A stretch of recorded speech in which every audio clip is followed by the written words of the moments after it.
आखिर फैक्ट्री में शहद को कैसे बनाया जाता है और क्या आप असली और नकली शहद के बारे में जानते हैं? तो आज की इस वीडियो में हम जानेंगे शहद बनाने का पूरा फैक्ट्री प्रोसेस। दोस्तों, शहद को बनाने के लिए सबसे पहले शुरुआत होती है बागानों में से, जहां हर तरफ फूलों की बहार होती है और ये फूल खास तौर पर मधुमक्खियों के लिए ही उगाए होते हैं। अब इनमें लकड़ी के बक्से को रखा जाता है। ये लकड़ी के बक्से असल में मधुमक्खी पालन के लिए ही बनाया गया है और इस बॉक्स में एक रानी मधुमक्खी और ढेर सारी अन्य मधुमक्खियों को बॉक्स में रखा जाता है। उसके बाद ये मधुमक्खियां फूलों से रस इकट्ठा कर लेती है और उनको बक्से में स्टोर कर देती है। ये शहद बनने की प्रक्रिया 3 से 4 महीने तक जारी ही रहती है और जब किसानों को लगता है कि अब शहद बनकर तैयार हो गया है, तब इन लकड़ी के बॉक्स में से छत्ते को बाहर निकाला जाता है। इन छत्ते को बाहर निकालने के लिए किसान हाथों में अपने दस्ताने और चेहरे पर एक बड़ी सी जाली वाले हेलमेट को पहनते हैं ताकि वो मधुमक्खियों के गुस्से का शिकार न हो जाए।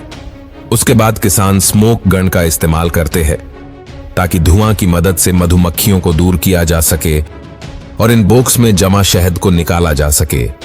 जब एक बार मधुमक्खियां धुआं की वजह से यहां से चली जाती है, तो इन छतों को इन बॉक्स में से निकाल लिया जाता है और अब इन्हें फैक्ट्री में भेजा जाता है, जहां पर इन छतों को मशीन में दबाकर शहद को बाहर निकाला जाता है।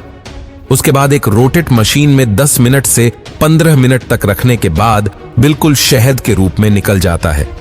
उसके बाद शहद को प्योरीफाइंग प्रोसेस गुजारा जाता है ताकि उसमें कोई गंदगी या धूल मिट्टी ना रहे। प्योरीफाइंग प्रोसेस के बाद शहद को एक मशीन के मदद से बोतल में फील किया जाता है और फिर उन्हें सील करके उस बोतल पर कंपनी का स्टिकर लगा दिया जाता है और यहां से उसे मार्केट में बेचने के लिए फिर भेज दिया जाता है। तो दोस्तों, अब आपने शहद के बनने का फैक्ट्री मेकिंग प्रोसेस तो जान लिया। अब जानते हैं कि कौन से शहद असली और कौन से शहद नकली है।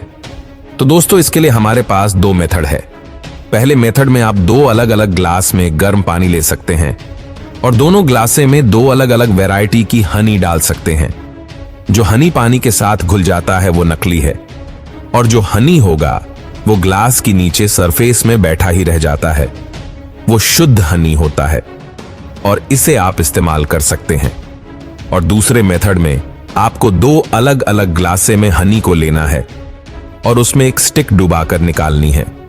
आप देखेंगे जो असली हनी होगा उसमें से लगातार हनी गिरती रहेंगी, जबकि नकली या फिर मिलावटी वाले इस हनी में थोड़े समय बाद शहद गिरना बंद हो जाएगा। और इस तरह से आप अच्छे से जान सकते हैं कि असली शहद और नकली शहद कौन सा है।